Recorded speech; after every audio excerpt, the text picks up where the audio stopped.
पर भी प्रहार किया और लोगों को याद दिला दी कि कैसे जमीन पर खेत में झंडे गाड़कर कब्जा किया जाता था।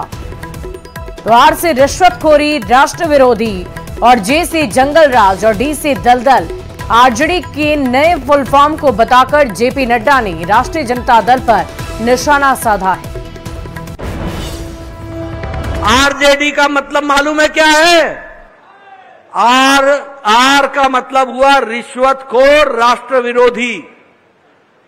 जे का मतलब हुआ जंगल राज और डी का मतलब हुआ दलदल। ये राष्ट्र विरोधी, रिश्वतखोरी, जंगल राज, दलदल है। बोलो, ऐसे लोगों को आगे बढ़ाओगे क्या? बढ़ाओगे? माले के दिन आने हैं क्या? याद है ना? बताओ भैया, याद है? दिन दहाड़े आना मुश्किल था। 4 बजे के बाद लोग निकलते नहीं थे, याद है? और याद है खेत पर झंडा गाड़ दिया जाता था, याद है?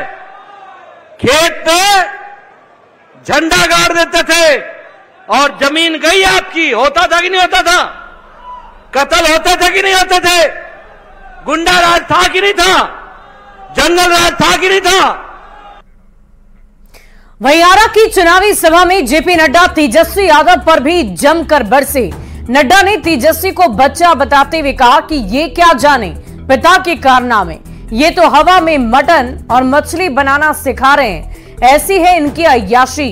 इतना ही नहीं, तेजस्वी यादव के 10 लाख नौकरी देने के वादे पर भी इन्होंने पलटवार किया। नड्डा ने कहा कि तेजस्वी पहले पिता के कारनामों का पश्चाताप करें। इन्होंने सिर्फ अपने परिवार के लिए काम किया है। तेजस्वी क्या जाने पिता के कारनामे? इसको क्या मालूम 20 साल पहले क्या हुआ है? ये क्या जाने? ये तो मटन बनाना सिखा रहे हैं, कोई मटन खाना सिखा रहे हैं, कोई मछली बनाना सिखा रहे हैं, और वो भी जमीन पर नहीं, हवा में। देखो इनकी अय्याशी, देखो इनकी मौज मस्ती। इनको लाना है क्या? जरा जोर से बोलो भैया, दिल्ली तक मैं जाऊंगा, आवाज आपकी आनी चाहिए। ऐसे लोगों को लाना है क्या?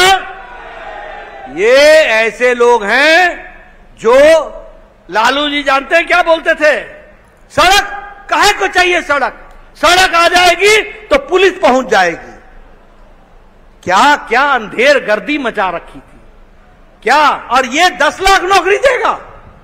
अरे पहले पिता के कारनामों का पश्चाताप करो, पिता के कारनामों का पश्चाताप करो। और ये इनको अपनी जाति की भी चिंता नहीं है। याद रखना, इन्होंने कोई जाति के लिए कोई काम नहीं किया। इन्होंने काम किया तो परिवार के लिए काम किया, सिर्फ परिवार के लिए काम किया। वहीं अमित शाह ने भभुआ में चुनावी जनसभा को संबोधित किया। भभुआ के जगजीवन स्टेडियम में सासाराम से बीजेपी प्रत्याशी शिवेश राम के पक्ष में उन्होंने प्रचार प्रसार किया। भभुआ में चुनावी जनसभा को संबोधित करते हुए केंद्रीय गृह मंत्री अमित शाह ने कहा कि मंडल कमीशन का राजीव गांधी ने विरोध किया था।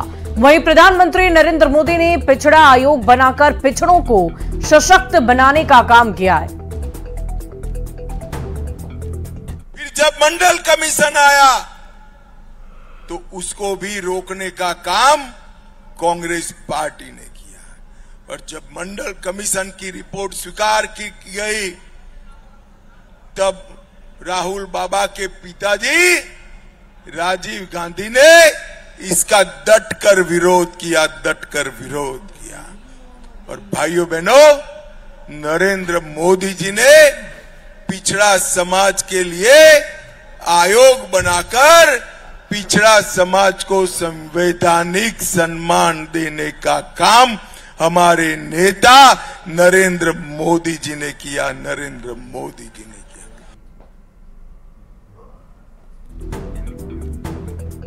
वहीं अमित शाह ने लालू प्रसाद पर मुसलमानों को आरक्षण देने पर पलटवार करते हुए कहा कि SC/ST का आरक्षण काटकर मुसलमानों को देना चाहते हैं, लेकिन बीजेपी ऐसा नहीं करने देगी। अभी ये राहुल बाबा एंड कंपनी, ये लालू जी, ये कहते हैं कि हम मुसलमानों को आरक्षण देंगे। ये माइनॉरिटी का आरक्षण कहां से आएगा? किसका काट कर दोगे लालू जी? मैं बताता हूं, कर्नाटक, हैदराबाद और बंगाल में मुस्लिम आरक्षण दिया, वहां एसटी, एससी और ओबीसी पिछड़ा समाज का आरक्षण काट कर दिया।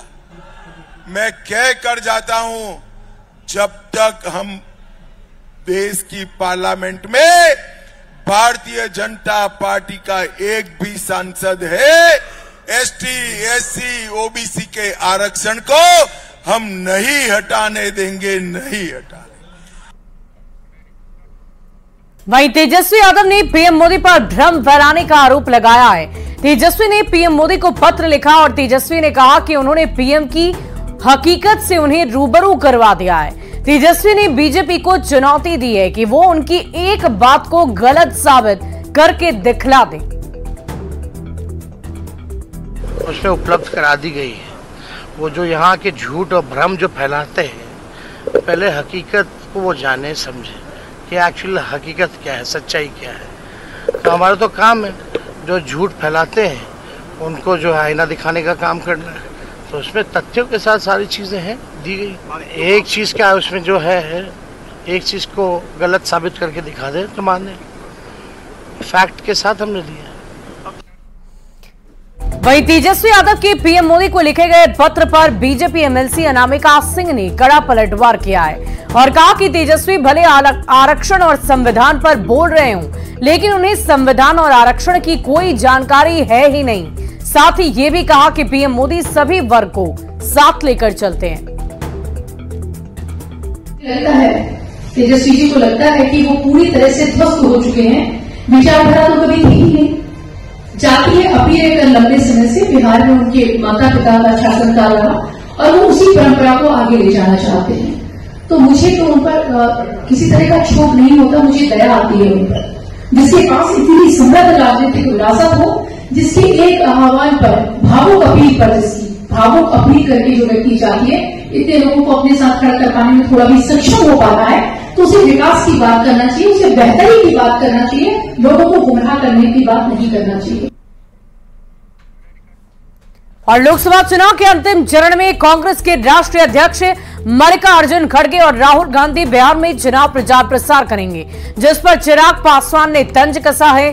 चिराग पासवान ने कहा है कि अब जाकर इनको बिहार की सुध आई है, लेकिन अब इसका कोई फायदा नहीं मिलने वाला है, क्योंकि जनता रिजल्ट तो दे चुकी है और 4 जून को औपचारिक ऐलान भी हो जाएगा।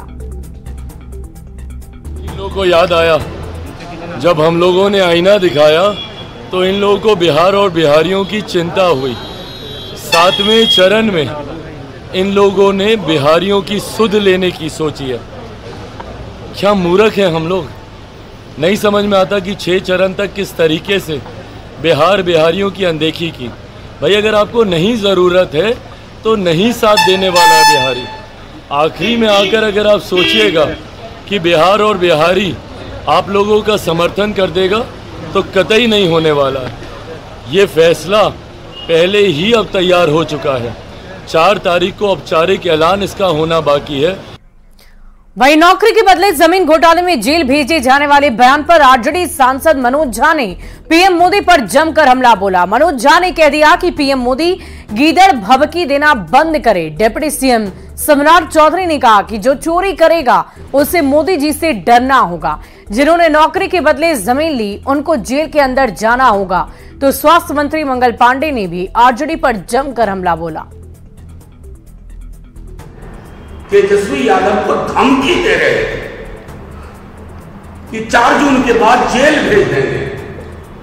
न्यायालय को भी मैनेज करने की सोच रहे हैं आप, कानून को अपने हाथ में लेंगे।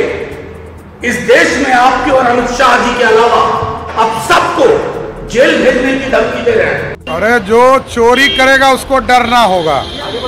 इस देश में जो भी चोरी करेगा उसको मोदी जी से डरना ही होगा। ये आपके आदरणीय पिताजी ने जमीन लिया, बहुत दूर नहीं है, इस पटना एयरपोर्ट के 1 किलोमीटर की दूरी पर आपके पिताजी ने जमीन लिया और जमीन के बदले नौकरी दिया। तो चोरी करने वाले को जेल के अंदर जाना ही पड़ेगा। प्रधानमंत्री जी ने कल बिहार की जनता को बहुत साफ तौर पे कहा है कि जिन लोगों ने नौकरी के बदला जमीन लिया है वो बख्शे नहीं जाएंगे और कानून के नजरों में भी नहीं बख्शे जाएंगे और जनता की नजरों में भी नहीं बख्शे जाएंगे। वहीं सेना चीफ मनोज पांडे का कार्यकाल बढ़ाया गया। 1 महीने के लिए उनके कार्यकाल को बढ़ा दिया गया है। 31 मई को रिटायर्ड होने वाले थे मनोज पांडे। इस वक्त की बड़ी खबर आपको बता रहे हैं, मनोज पांडे के कार्यकाल को 1 महीने के लिए बढ़ा दिया गया है। सेना चीफ हैं मनोज पांडे, जिनके कार्यकाल की अवधि में वृद्धि की गई है और 1 महीने के लिए इनके कार्यकाल को बढ़ा दिया गया है। 31 मई को वो रिटायर होने वाले थे, लेकिन इसे अब बढ़ाकर आगे की तारीख रखी गई है। करीब 1 महीने तक और ये अपने पद पर कार्यरत रहेंगे और उसके बाद इनका कार्यकाल समाप्त हो जाएगा।